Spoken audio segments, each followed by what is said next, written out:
Hola, espero que estén muy bien. Hoy vamos a resolver este problema que combina movimiento parabólico, energía y segunda ley de Newton, además de un método numérico en su solución. Básicamente dice que hay una pelota de 2 libras, esta pelotita A, que se encuentra suspendida por una cuerda inextensible y de masa despreciable. Se le imprime una velocidad inicial v sub 0 desconocida y se quiere que haga esta trayectoria y entre en una canastita con una coordenada YB y XB conocidas y con una longitud de la cuerda L conocida también. Se busca encontrar esa velocidad inicial, la necesaria para que haga esta trayectoria. Entonces, lo primero que tenemos que analizar acá es que la trayectoria va a tener dos partes. Primero, el objeto va a seguir una trayectoria circular hasta que en algún punto, que es aquí en el punto que marcan con el ángulo zeta, la trayectoria circular se pierde.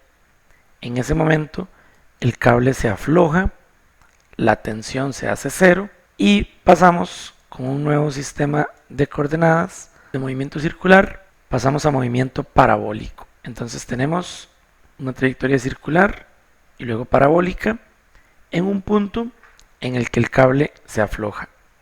El análisis de que el cable se afloja se hace por segunda ley de Newton, porque estamos hablando de fuerzas, y la relación entre la velocidad inicial y la velocidad que vamos a llamar V1 en el momento en el que el cable se destensa, esa relación la vamos a obtener por energía. Como ya estamos en un punto avanzado de la materia, vamos a saltarnos algunas partes. Tenemos esta trayectoria circular y en el punto mostrado en la imagen vamos a hacer un análisis de Newton donde tenemos únicamente el peso como fuerza externa y ese peso va a ser igual a los vectores masa por aceleración normal y masa por aceleración tangencial. Ahí, sin demasiado esfuerzo, se obtiene que la velocidad en ese punto, que vamos a llamar V1, se calcula como la raíz de la gravedad por el valor de L, que es el largo de la cuerda, por el seno del ángulo en esa posición. El seno de zeta, que no conocemos zeta. No sabemos en qué punto es que se destensa. Este análisis pues le queda al que nos está viendo en este video para que lo haga y ya por lo menos sabe cuánto tiene que dar. Acto seguido vamos a hacer un análisis de conservación de la energía para relacionar la velocidad cero, que bueno, aquí se cortó un poquito, para relacionar esta velocidad de salida, V0, con V1, que es la velocidad cuando cambia de movimiento circular a movimiento parabólico. Ahí recordamos que la fuerza que le hace el cable a la bolita siempre es perpendicular a la trayectoria y por lo tanto no hace ningún trabajo. De ese modo podemos aplicar conservación de la energía entre el punto 0 y el punto 1. Esta conservación de la energía pues también es algo que lo vamos a dejar como trabajo para cualquiera que esté viendo este video y les vamos simplemente a decir que sin demasiado esfuerzo también se puede obtener que v sub 0 al cuadrado es igual a v1 al cuadrado más 2 veces la gravedad por la longitud del cable y entre paréntesis tenemos 1 más el seno del ángulo.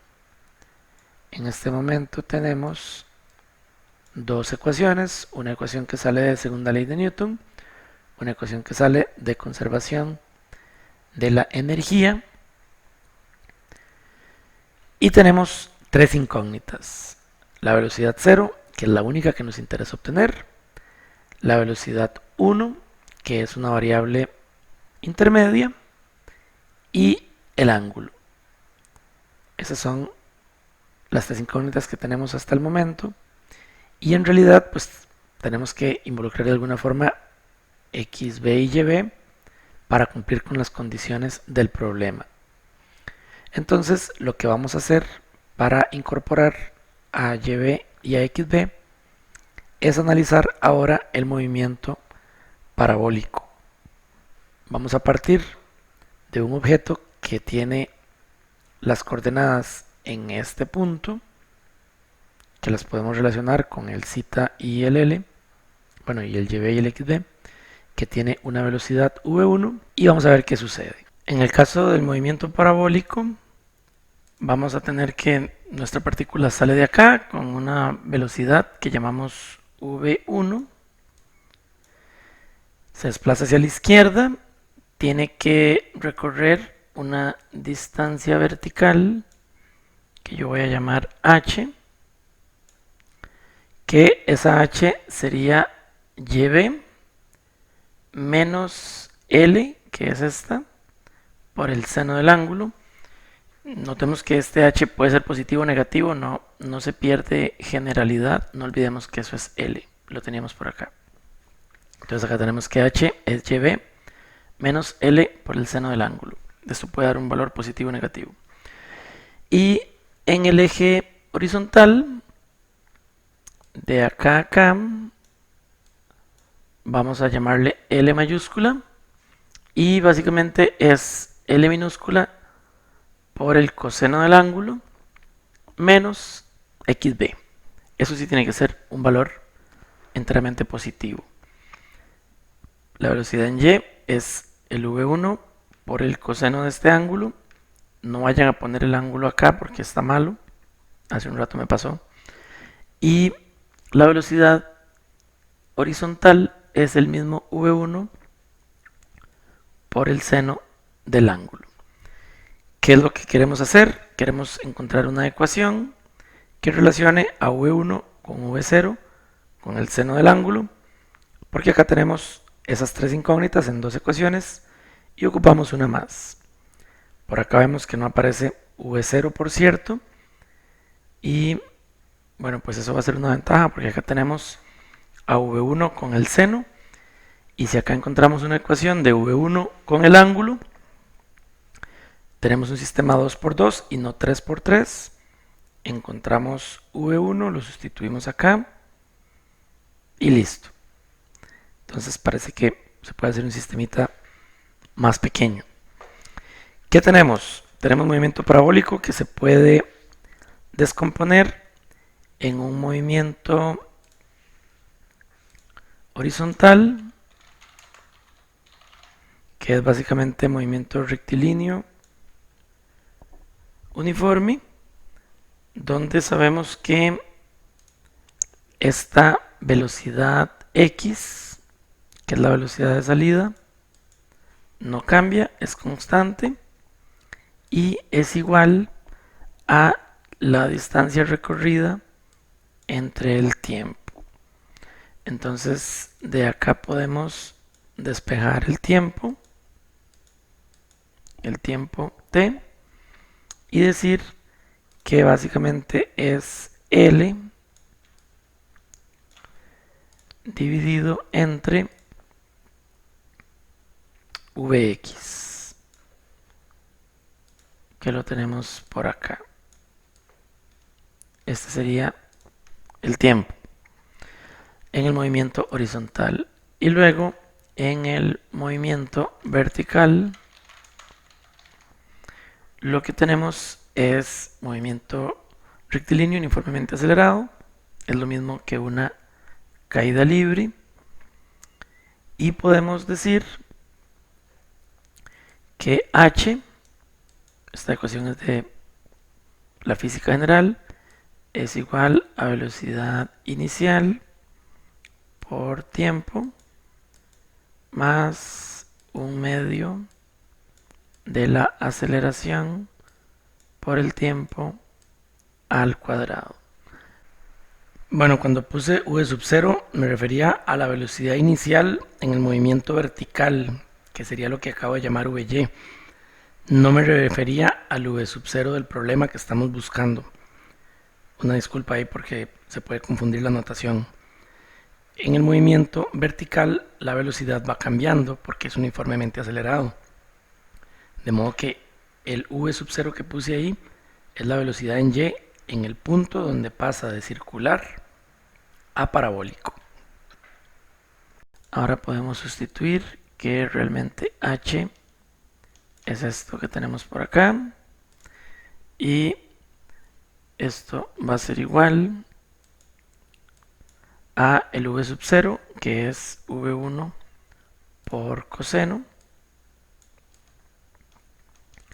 multiplicado por el tiempo, que lo tenemos por acá, y a eso le vamos a restar porque aunque ahí dice más, sabemos que la aceleración es menos g, entonces le vamos a restar el 1 medio de g por el tiempo, que ya lo teníamos por acá, nada más que lo elevamos al cuadrado. Entonces acá tenemos la ecuación que relaciona, bueno, y es constante, esta es constante, acá tenemos el ángulo, tenemos v1, ángulo, ángulo, ángulo, constante, v1, que por cierto estas se cancelan, y acá, bueno, coseno sobre seno, podemos poner una tangente abajo. Acá tenemos constantes, tenemos v1, tenemos más constantes. Desde el punto de vista de las ecuaciones de dinámica, el problema estaría listo, porque ya tenemos tres ecuaciones con tres incógnitas. Ahora, la manera de resolverlo, o por lo menos la que recomiendo yo, es que acá veamos que se cancelaron los v1, quedó nada más el ángulo y v1, pero sabemos que v1 depende del ángulo también. Entonces, con esta expresión que tenemos por acá, la podemos reescribir por acá. Podríamos decir que este es nuestro sistema. Y más aún, podemos sustituir v1 en la ecuación grande, en la primera, poner los valores de las constantes y tener una única ecuación que depende del ángulo. La primera ecuación se puede reescribir como está acá, que tal cual se puede escribir en Wolfram. 0.4 que es YB menos 2 que es L por el seno del ángulo es igual, ahí los V1 se cancelaron, tenemos un paréntesis arriba que es L, que sería 2 coseno del ángulo menos XB, que es 0.3 entre la tangente, que sería el seno entre el coseno del ángulo, menos 0.5, bueno, que es el 1 medio. Y aquí el V1, como estaba al cuadrado, entonces puse el V1 al cuadrado, que sería este argumento afuera. La G se canceló con la G. Aquí queda una L, que es este 2, que está dividiendo entre el seno del ángulo, multiplicado por, y esto sí ahora va al cuadrado, L otra vez 2, coseno, menos 0.3 entre, y el V1 ya había salido, entonces nada más queda el seno del ángulo, elevado al cuadrado. Una ecuación algebraica de una incógnita. Una ecuación trigonométrica difícil, sí, pero al final una ecuación. Acá tenemos la ecuación escrita en Wolfram. Como era sorpresa para nadie, tiene muchas soluciones, pero si acercamos el cursor por acá, vemos la primera solución en radianes, 0.58553 radianes. Esa es la primera solución positiva que tiene la ecuación y es la que nos va a interesar a nosotros.